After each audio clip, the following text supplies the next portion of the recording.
Hello students, इस video में हम पढ़ेंगे बस की यात्रा पाठ का भाग नंबर 3।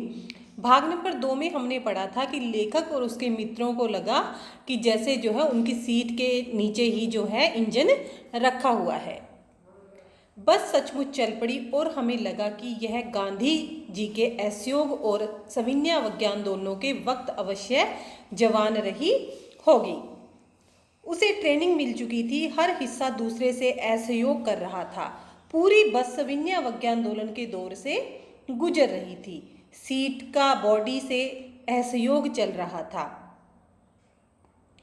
कभी लगता सीट बॉडी को छोड़कर आगे निकल गई है, कभी लगता कि सीट को छोड़कर बॉडी आगे भागी जा रही है। 8-10 मील चलने पर सारे भेदभाव मिट गए। यह समझ में नहीं आता था कि सीट पर हम बैठे हैं या सीट हम पर बैठी है। लेखक और उसके मित्र पुरानी बस में बैठ गए। उन्हें बस का चलना जो है मुश्किल लग रहा था, कठिन लग रहा था, किंतु बस तुरंत ही चल पड़ी। लेखक को बस की स्थिति देखकर लगा, बस की हालत देखकर लगा कि यह बस महात्मा गांधी के असहयोग आंदोलन और सविनय आंदोलन के समय अवश्य ही जवान रही होगी। लेखक के कहने का तात्पर्य है कि बस बहुत ज़्यादा पुरानी है, इसलिए इसकी तुलना किससे की है? गांधी जी के असहयोग आंदोलन और सविनय आंदोलन से की है। बस का प्रत्येक भाग एक दूसरे से असहयोग कर रहा था। उनमें किसी प्रकार का भी तालमेल नहीं था। बस की सीटें बस की बॉडी से या शरीर से अलग हो रही थी।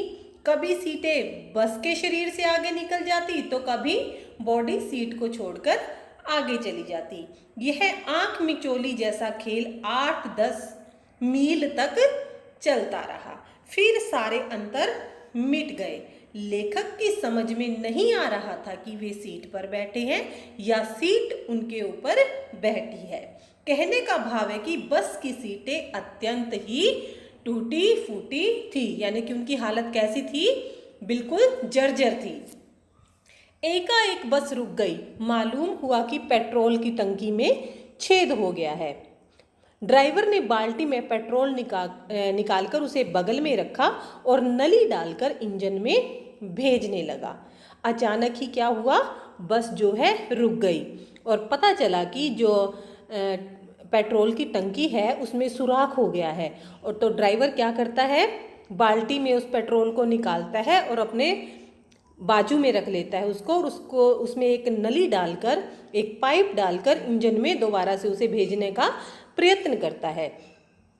अब मैं उम्मीद कर रहा था कि थोड़ी देर बाद बस कंपनी के हिस्सेदार इंजन को निकालकर गोद में रख लेंगे और उसे नली से पेट्रोल पिलाएंगे, जैसे माँ बच्चे के मुंह में दूध की शीशी लगाती है। यहाँ अब लेखक और उसके मित्रों ने क्या किया है?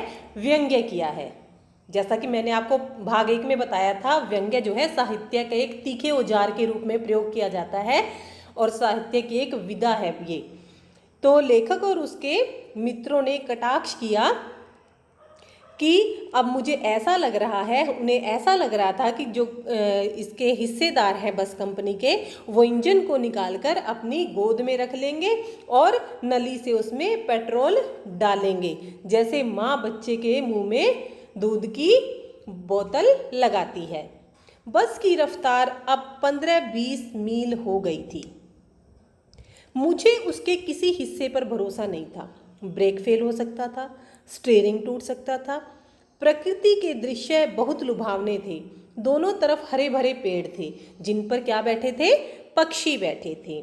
मैं हर पेड़ को अपना दुश्मन समझ रहा था। जो भी पेड़ आता डर लगता कि इससे बस टकराएगी। वह निकल जाता तो दूसरे पेड़ का क्या करता? वो इंतजार करता। झील दिखती तो सोचता कि बस इसमें गोता लगा जाएगी। लेखक कहता है कि बस की रफ्तार 15-20 मील हो गई थी, यानी कि उसकी स्पीड कितनी हो गई थी? गति कितनी हो गई थी उसकी? 15-20 मील हो गई थी। और मुझे बिल्कुल भी विश्वास नहीं था उस बस के किसी भी पार्ट के ऊपर, हिस्से के ऊपर। वो सोच रहे थे कि कभी भी इस बस का जो है ब्रेक फेल हो सकता है, स्टीयरिंग भी टूट सकता है और लेखक और उसके मित्रों को जो ये प्रकृति के दृश्य थे वो भी अच्छे नहीं लग रहे थे। सड़क किनारे दोनों तरफ हरे भरे पेड़ थे जिन पर तरह तरह के जो थे प्यारे प्यारे पक्षी जो है बैठे हुए थे।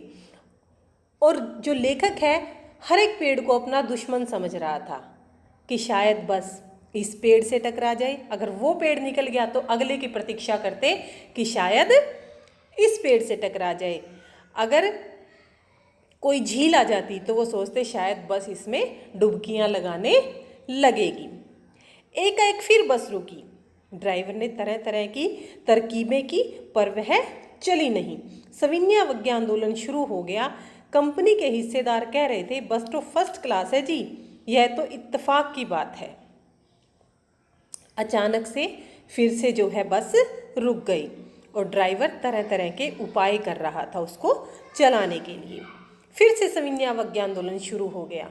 कंपनी के हिस्सेदार कह रहे थे बस तो फर्स्ट क्लास है, यानी कि पहले दर्जे की बस है, यह तो इत्तेफाक की बात है कि ये बार बार रुक रही है।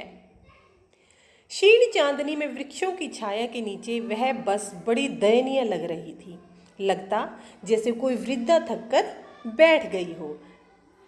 हमें ग्लानि हो रही थी कि बेचारी पर लदकर हम चले आ रहे हैं, अगर इसका प्राणांत हो गया तो इस बियाबान में हमें इसकी अंत्येष्टि करनी पड़ेगी। लेखक बस की जो दयनीय अवस्था को देखकर कहता है कि बस के खराब हो जाने पर ड्राइवर ने बस को धीरे धीरे हल्की छिटक चांदनी में पेड़ों के नीचे जो है रोक दिया। लेखक को बस की हालत बहुत दयनीय लग रही थी। वे सोच रहे थे कि बस यदि ठीक नहीं हुई तो आगे की यात्रा हम कैसे करेंगे, और वो जो है बस के विषय में सोचने लग जाता है। और उन्हें बस कैसी लग रही थी, जैसे कोई बूढ़ी स्त्री को आप देखते हो थोड़ा चलकर 1-1.5 किलोमीटर चलकर वो थक जाती है, वो कहीं बैठ जाती है, उन्हें उस बस की हालत भी उसी वृद्ध स्त्री की तरह लग रही थी जो थककर वहाँ बैठ गई है।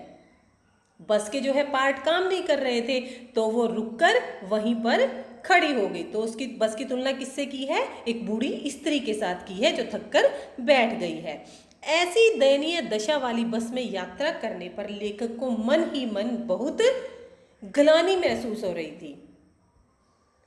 उसे बस एक वृद्धा के रूप में प्रतीत हो रही थी। लेखक को लगा कि यदि उसका प्राणांत हो गया, उसका जीवन खत्म हो गया या उसका देहांत हो गया तो इसी जंगल में, बियाबान मतलब सुनसान जंगल में, उसका अंतिम संस्कार करना पड़ेगा। अंत्येष्टि मतलब अंतिम संस्कार जो है उसका वहीं पर करना पड़ेगा। वास्तव में लेखक यह बताना चाहता है कि यदि यह खराब बस जंगल में खड़ी रहेगी तो लोग इसके जो है पुर्जे में, जो इसके पुर्जे होते हैं वो भी निकाल कर ले जाएंगे।